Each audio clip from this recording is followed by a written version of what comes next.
अस्सलाम वालेकुम। मेरा नाम डॉक्टर वहीद रज़ाक है और मैं एक कंसल्टेंट साइकेट्रिस्ट हूँ। मेरी तरफ से आप सबको इकबाल डे मुबारक। इल्म नफ्सियात का एक अदना सा तालिब इल्म और इकबाल का एक चाहने वाला होने के नाते मैंने मुनासिब समझा कि आज अल्लामा इकबाल की उस नज़म का जिक्र किया जाए जो उन्होंने माहिरीन नफ्सियात से मुखातिब होकर लिखी है। इस नज़म का जिक्र करने से पहले कुछ पस मंज़र का समझना ज़रूरी है। इल्म नफ्सियात का सुराग 300 साल कबल मसीह से लगाया जा सकता है, जब मशहूर यूनानी फलसफादान अरस्तु ने डी एनिमा का तस्वर पेश किया। अरस्तु के मुताबिक मुख्तलिफ जानदार अशिया मुख्तलिफ अकसाम की अरवाह रखती हैं, जिनकी अलग अलग खसूसियात होती हैं।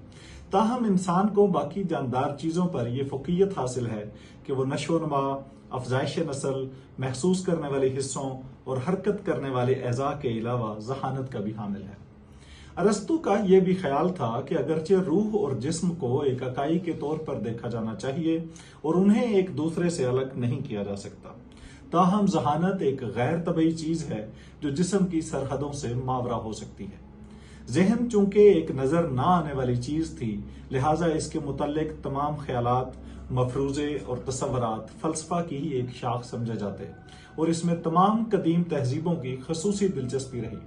लेकिन साइंसी तजर्बात की अदम मौजूदगी में इसको 19वीं सदी ईस्वी तक इल्म की एक अलहदा शाख के तौर पर शनाख्त न मिल सकी और इसे इल्म फ़लसफ़ा का ही एक ज़िमनी हिस्सा समझा जाता रहा।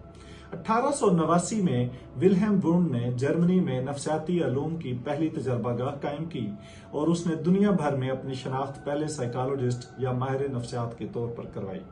इस दौर में कुछ दीगर माहिरीन नफ्सियात ने इस शोबे को मजीद साइंसी खतूत पर उस्तवार करने का सिलसिला शुरू किया, ताहम उनकी तफसीलात इस वक्त हमारे मौजू का हिस्सा नहीं। इल्म नफ्सियात का हसूल एक पेचीदा मामला था। एक गैर मरई और गैर तबई जहन और एक जीते जागते वजूद का बाहिमी ताल्लुक इतना सादा न था कि उसे आसानी से समझा जा सकता। जहन ना तो कोई जगह घेरता है और ना ही किसी मादे से बना है, लिहाजा इस पर अमूमी तबई और कीमियावी असूल भी लागू नहीं होते। जहन के वजूद का इजहार एक तरह से रवैयों की शक्ल में भी होता है और कोई भी फेल और रवैया एक जहनी अमल की पैदावार समझा जा सकता है। लिहाजा रवैयों और अफाल को ही जहन की परख का मयार समझा जाने लगा। इसी तरह इंसान ने अपनी सोचें और किसी भी खास सूरत हाल में अपने अफकार को रिकॉर्ड करना शुरू किया और अमूमी तौर पर यह फर्ज किया जाने लगा कि दूसरे इंसान भी इस तरह की सूरत हाल में ऐसी ही फिक्र और ख्याल रखते होंगे। कुछ माहिरीन का यह ख्याल भी था कि चूंकि इंसान और इंसानी जहन इस दुनिया में मौजूद एक फितरी तरतीब का हिस्सा हैं, लिहाजा उन्हें भी इन्हीं अमूमी साइंसी पैमानों पर जांचा जाना चाहिए जिन पर बाकी निज़ाम कुदरत को देखा जाता है। ऐसे में बाकी माहिरीन से आजादाना तौर पर काम करते हुए बाबा साइकोलॉजी सिगमंड फ्राइड ने जहन का एक तस्वराती नक्शा पेश किया जिसे आज भी मौसर समझा जाता है। फ्राइड के मुताबिक जहन को एक आइसबर्ग के तौर पर देखा जा सकता है, जिसका सतही हिस्सा शऊर, पानी में तैरता हिस्सा तहत शऊर और नीचे डूबा हुआ 90% हिस्सा लाशऊर कहलाता है। फ्राइड के मुताबिक लाशऊर हमारे रवैयों, सोचों और ख्यालात की जहतों का जिम्मेदार है और इसको समझने के लिए फ्राइड ने साइको एनालिसिस या तहलील नफ्सी को मुतारफ कराया।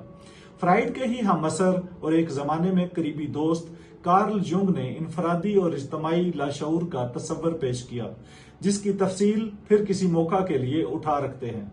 दिलचस्प अमर यह है कि फ्राइड, युंग और दीगर नामवर माहिरीन नफ्सियात इकबाल के ही हम असर थे और 20वीं सदी के अवाइल में जब नफ्सियात का इल्म अपनी शनाख्त बना रहा था, इकबाल इस तमाम पेशरफ्त को बारीक बीनी से देख रहे थे। वो एक माहिर नब्बाज की तरह ये समझ पा रहे थे कि ये नुजायदा शाख अपनी सिम्मत, रवैयों और सोचों पर मरकूज रखे हुए है और शायद जहन की लामहदूद और मख्फी ताकतों को नजरअंदाज कर रही है। ऐसे में वो माहिरीन नफ्सियात को मुखातिब करके कहते हैं, जुर्रत है तो अफकार की दुनिया से गुजर जा, जुर्रत है तो अफकार की दुनिया से गुजर जा, हैं बहरे खुदी में अभी पोशीदा जजीरे, खुलते नहीं इस कुल्ज़ में खामोश के इसरार, खुलते नहीं इस कुल्ज़ में खामोश के इसरार, जब तक तो इसे ज़रबे कलीमी से न चीरे। इकबाल ने अपने कलाम से यह राह दिखलाने की कोशिश की है कि अगर शोबा नफ्सियात ने आगे बढ़ना है तो इससे महज अफकार और रवैयों की परख से आगे बढ़ना होगा। खुदी के समुंदर में अभी कई पोशीदा जजीरे हैं जिन तक पहुंच पाना पहले से मुरवजा तरीकों से मुमकिन नहीं। اقبال انسانی ذہن کو اس بحیرہ احمر سے تشبیہ دیتے ہیں جسے صرف حضرت موسیٰ علیہ السلام کے عصا کی طاقت ہی چیر سکتی ہے۔ اگر انسان کو خود کی دریافت کے سفر پر نکلنا ہی ہے تو اسے کہیں سے یہ معجزاتی طاقت لانا ہوگی جو اس کے اپنے راستے میں حائل رکاوٹوں کو عبور کرنے میں مدد دے سکے۔ اس بارے میں اپنی پرائیویٹ ڈائری دی اسٹرے ریفلیکشنز میں اقبال ایک جگہ لکھتے ہیں کہ کمزور خود کو خدا میں گم کر لیتے ہیں جبکہ طاقتور خدا کو خود میں ڈھونڈ لیتے ہیں۔ انسان شاید سینہ کائنات میں چھپا خود سب سے بڑا راز ہے جو چند فٹ کی جسامت رکھتا ہے لیکن اس کی نظر اور ذہن پوری کائنات کا احاطہ کر سکتی ہے۔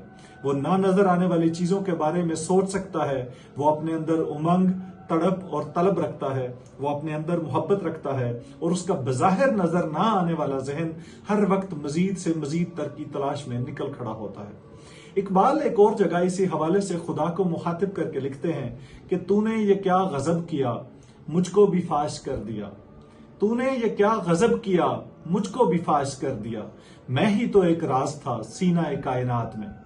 علم نفسیات نے گزشتہ صدی میں جتنی بھی ترقی کی ہے اس میں سے زیادہ تر کا تعلق افکار اور رویوں سے ہی ہے۔ اس سے ہم نے بہت کچھ سیکھا، بیش قدر تھیوریاں اور تصورات پیش ہوئے، نارمل اور اب نارمل کے فرق کو جانا، مختلف امراض کو سمجھا اور ان کے علاج میں گراں قدر پیش رفت ہوئی۔ یہ سب کچھ اپنی جگہ بجا، لیکن کہیں ایسا نہ ہو سائنسی شعبہ بننے کے ہنگام ہم ضرب کلیمی کا استعارہ ہی بھول جائیں۔ بہت شکریہ۔